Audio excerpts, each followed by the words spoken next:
¿Dónde está el origen de esas 22 láminas, de esos personajes, de esas situaciones? ¿Dónde nace realmente el tarot? Hoy vamos a viajar al pasado para tratar de dar respuesta a esto.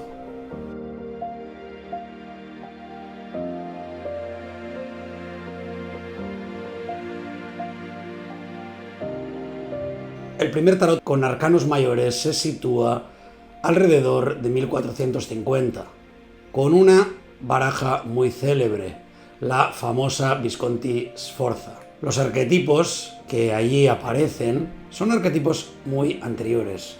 La rueda de la fortuna, el ermitaño, la justicia, el loco, no nacen, evidentemente, en ese momento. Y aquí uno puede cuestionarse, ¿son medievales? ¿Son cristianos? ¿Son la herencia de algo todavía más remoto que todo esto?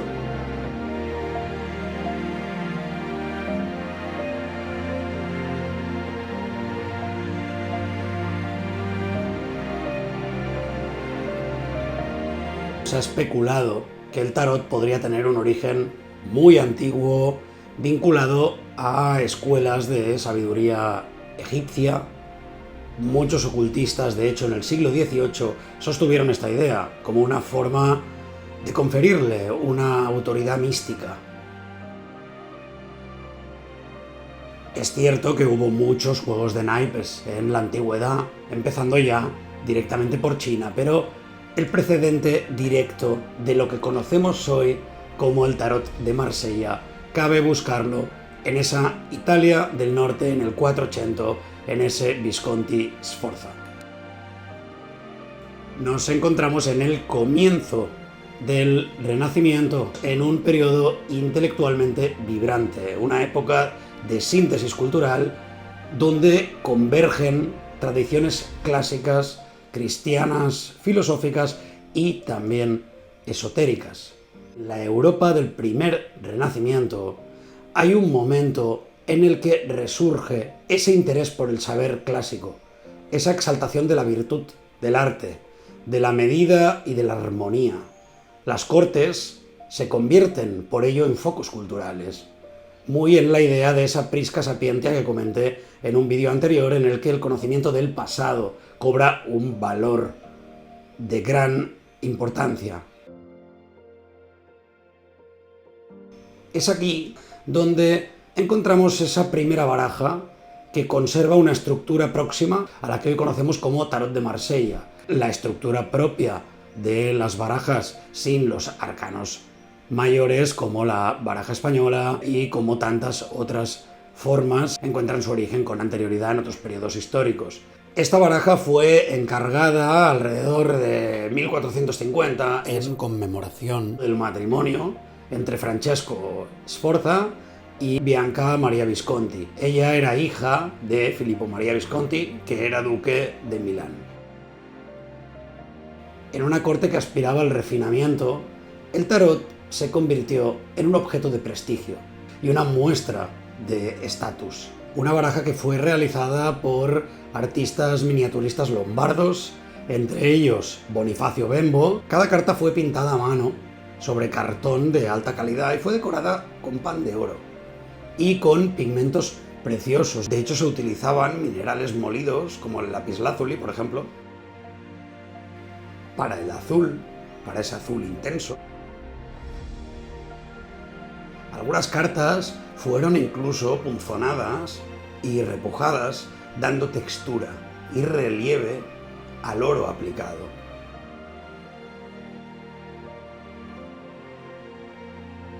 Estas cartas, por tanto, fueron símbolos materiales de estatus.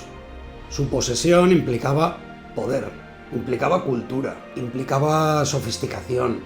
Eran instrumentos de ocio para una élite que se autorrepresentaba como heredera del mundo clásico, pero también como visionaria de un nuevo orden político y de un nuevo orden espiritual. Aunque la baraja que ha llegado a nuestros días está incompleta, estas cartas fueron rediseñadas e incorporadas posteriormente en ediciones modernas. Unas ediciones modernas que conservaron el estilo y que completaron el mazo manteniendo esa coherencia simbólica que había en el original. Esos triunfos, los triunfi, inicialmente no eran arcanos esotéricos ni cartas adivinatorias. En su origen eran sencillamente cartas especiales, jerárquicamente superiores en la lógica del juego.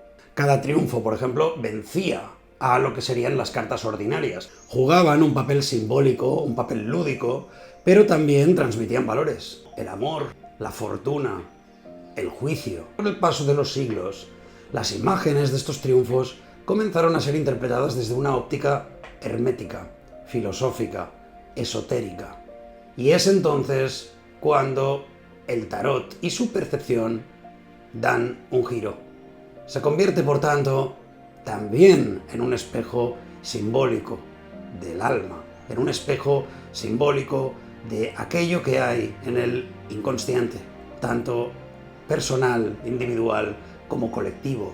Los círculos filosóficos vinculados al hermetismo vieron en estas cartas una expresión de su propia cosmovisión, especialmente a partir del siglo XVIII y el pensamiento esotérico que emergió entonces. Los 22 arcanos mayores pueden vincularse a una metáfora del viaje del alma, pueden vincularse a un camino que lleva de lo terrenal a lo espiritual, de la ignorancia también a la iluminación.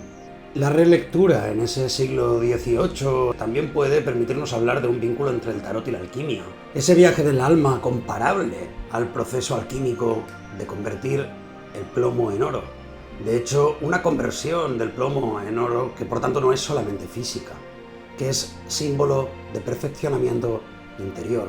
El tarot, por tanto, puede ser leído, por supuesto, desde ahí y no el tarot, esos 22 arcanos mayores. Por tanto, estamos ante una herramienta también de adivinación. Entre otras cosas, por ser un espejo del inconsciente, tanto individual como colectivo, como os he comentado con anterioridad, una herramienta también de meditación y una herramienta para el autoconocimiento. Cuando se crea la baraja Visconti Sforza, en ese siglo XV, los artistas no están inventando símbolos desde cero, están heredando, están seleccionando, están reorganizando imágenes profundamente arraigadas en la iconografía medieval, pero no solamente en la iconografía medieval, también en etapas anteriores. ¿Se puede utilizar el Visconti Sforza para la lectura esotérica, para la lectura adivinatoria? Se puede utilizar como se puede utilizar cualquier otro tarot, el uso adivinatorio del tarot que aparece, como digo, a finales del siglo XVIII, parte de la reinterpretación de esas cartas desde una óptica ocultista. Y el tarot Visconti Sforza, por tanto, aunque no fuera creado con fines esotéricos, sus imágenes poseen una riqueza simbólica tal que hoy, por supuesto, pueden utilizarse para una lectura predictiva o para una lectura sencillamente introspectiva, porque no son una invención de la nada. Son un espejo refinado de siglos y siglos de iconografía, de moralidad también y, por supuesto, de cosmología. Y es precisamente lo que los hace tan enigmáticos.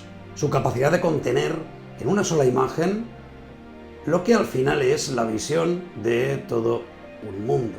Los 22 arcanos mayores no son símbolos aislados. De hecho, se interconectan. Muestran un camino que revela tramas, que revela secretos, que revela dinámicas que se enlazan entre sí.